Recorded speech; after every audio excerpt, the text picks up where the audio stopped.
Bu Esti, kabar baik?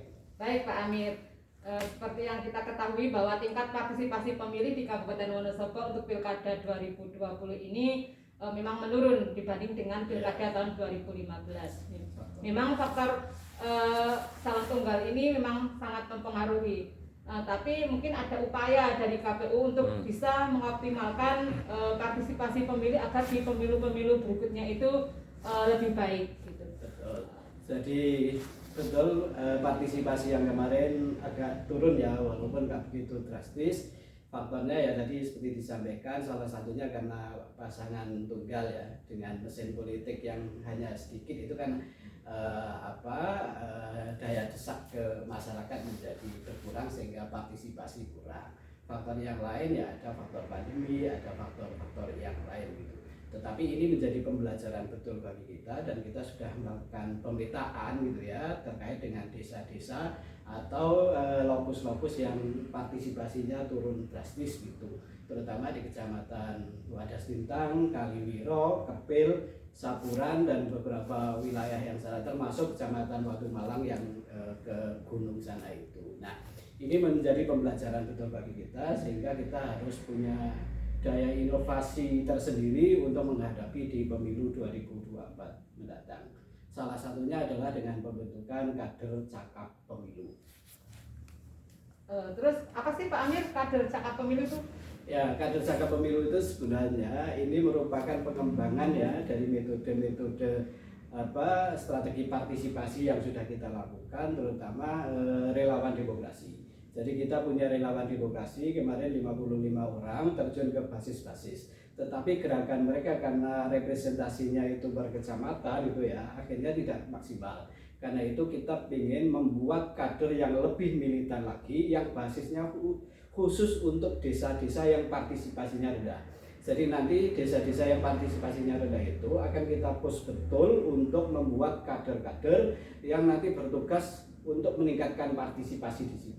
Kriterianya Pak Amir, kriteria dari kader. Ya, kriterianya jelas bahwa dia harus merupakan tokoh di situ gitu ya. Artinya orang yang bisa diterima di sekitar desa itu. Kenapa harus diterima? Karena agar mereka gampang beradaptasi, gampang bersosialisasi gitu. Ini kriteria yang pertama. Nah, untuk mendapatkan orang yang diterima ini nanti kita akan melakukan survei kecil-kecilan baik ke perangkat desa, ke tokoh pemuda, tokoh perempuan atau yang lain, sehingga kita akan dapatkan nama-nama mereka. Ini satu.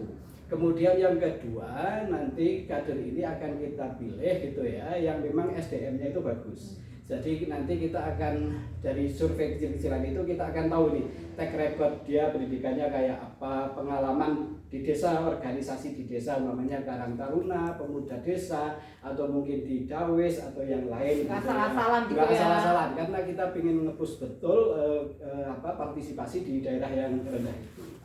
Nah, selain itu kita akan juga merekrut ya, terutama kader-kader perempuan, karena jumlah pemilih perempuan itu di desa yang partisipasinya rendah ini cukup tinggi, ya kan, yang urban. Nah, ini saya sedikit bercerita kenapa partisipasi rendah. Salah satunya karena banyak orang yang urban. Nah, yang urban itu kebanyakan laki-laki, nah yang di rumah itu perempuan. Nah, kita pilih kader perempuan gitu, karena basis perempuannya di situ juga cukup tinggi. Nah gitu, supaya mereka bisa mengajak jadi ibu-ibu yang di rumah ini yang ditinggal para suaminya untuk ikut nyoblos besok di pemilu 2024. Kalau metodenya yang dilakukan kader nanti di tengah masyarakat itu gimana? Ya, yang pertama kita harus melakukan pembekalan terlebih dahulu ya. Jadi mereka kita pilih, kemudian kita lakukan pembekalan. Jumlahnya nanti kita sesuaikan, apakah per desa 15 orang atau berbasis RT atau berbasis TPS atau apa, nanti kita petakan lebih dahulu. Yang jelas ini kita lakukan pembekalan dulu setidaknya 2 atau 3 hari khusus ya di ruangan. Kemudian selain materi teori, harapan saya nanti ada materi praktek. Jadi tidak hanya pembekalan teori kemudian setelah itu selesai, itu enggak, tapi harus ada prakteknya gitu ya. Mereka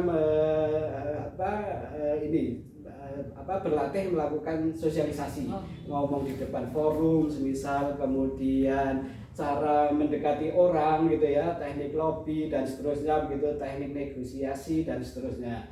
Nah, setelah pelatihan ini selesai, kemudian ada penugasan-penugasan khusus bagi mereka, gitu ya.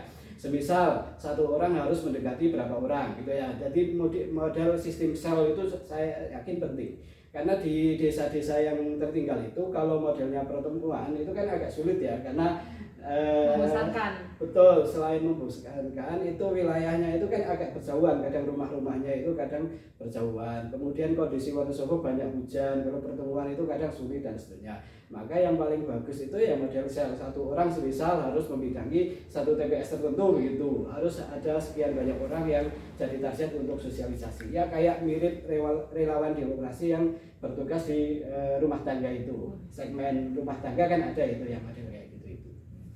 Terima kasih Pak Amir atas Siap. penjelasannya. Demikian penjelasan dari Divisi Sosialisasi Partisipasi Pemilih dan Sumber Daya Manusia KPU Kabupaten Wonosobo. Assalamualaikum warahmatullahi wabarakatuh. Waalaikumsalam warahmatullahi wabarakatuh.